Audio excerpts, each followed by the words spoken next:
The Tao of Self-Confidence, episode 847. Welcome to the Tao of Self-Confidence, where I share stories of amazing women who have discovered their inner journey to self-confidence. Visit our website at thetaoofselfconfidence.com. Your inner journey to self-confidence awaits.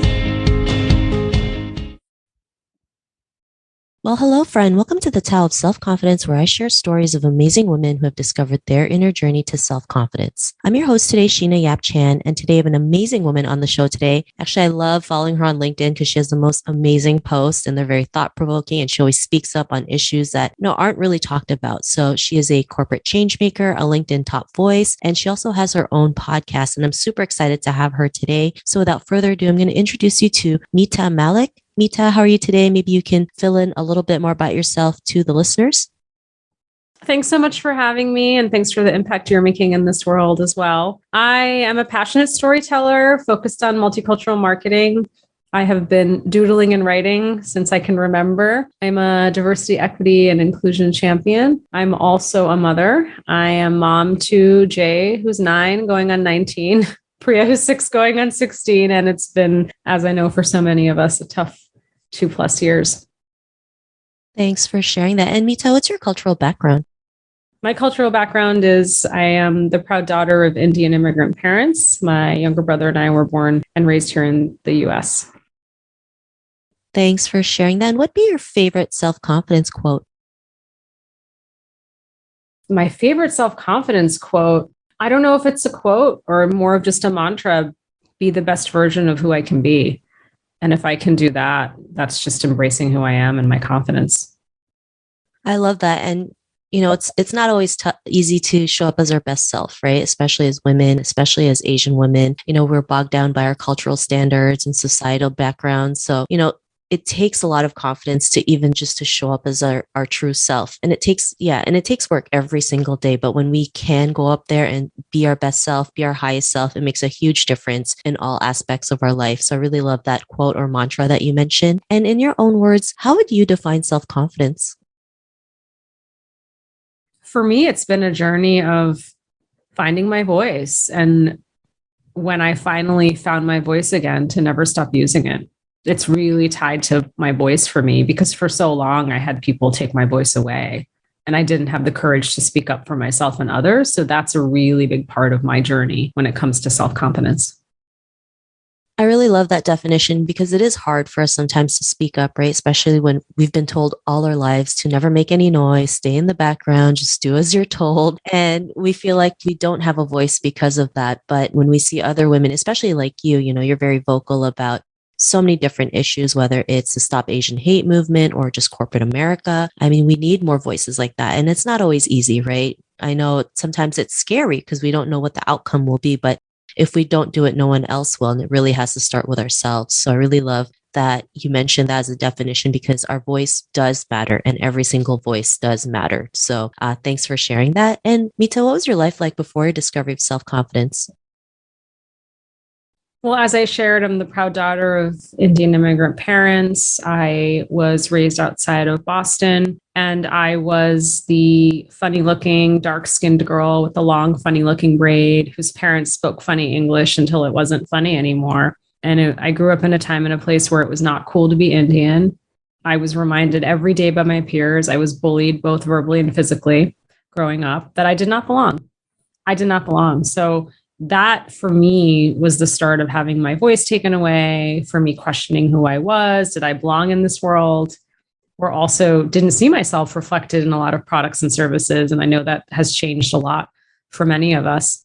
And so that was like the younger version of Mita versus the adult Mita, and the journey to reclaim my voice, especially as I say pretty openly now, wow, I never thought those bullies from the schoolyards and classrooms would follow me into corporate America. No one prepared me for that. None of my education prepared me for that.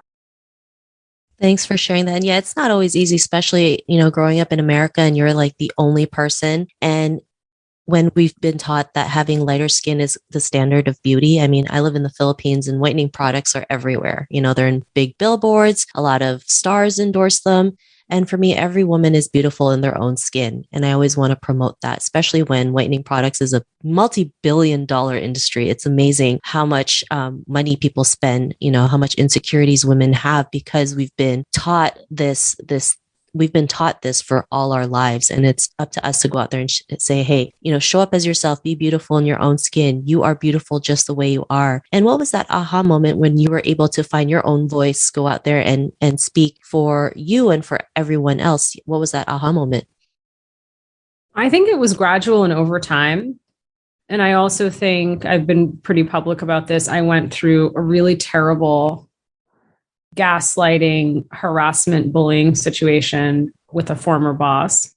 And having lived through that experience and come out on the other side, you feel this responsibility to share that and to let others know they're not alone. I wrote a piece for Harvard Business Review called What to Do When the Boss Gaslights the Employee. And I was just overwhelmed by the amount of messages I received. And it's also what I talk about on my podcast, Roundtable Talk with DC Marshall. It's the things, what women of color experience in our workplaces. And I'm not saying these things don't happen to everyone. What I'm saying is there's the context matters, the cultural context matters.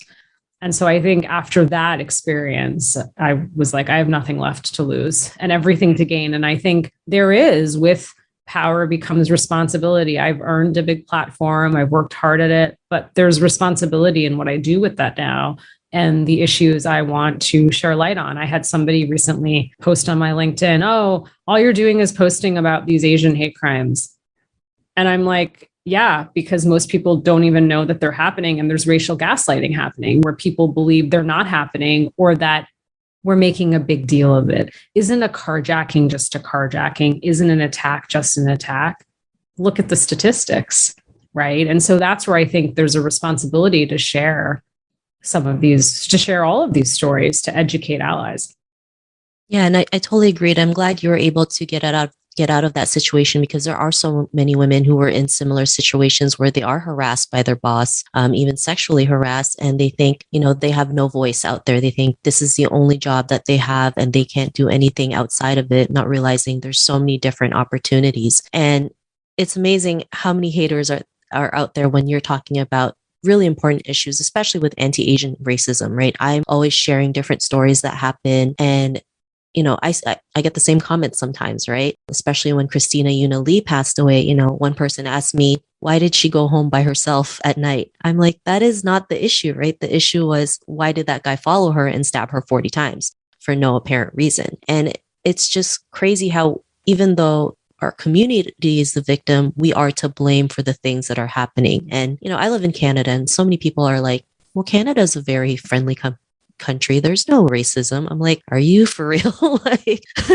we have the highest per capita when it comes to racist attacks, right? And so it's the same thing, just educating, sharing these things, because so many people I talk to, they're like, I didn't know this was happening because nobody talks about it on TV.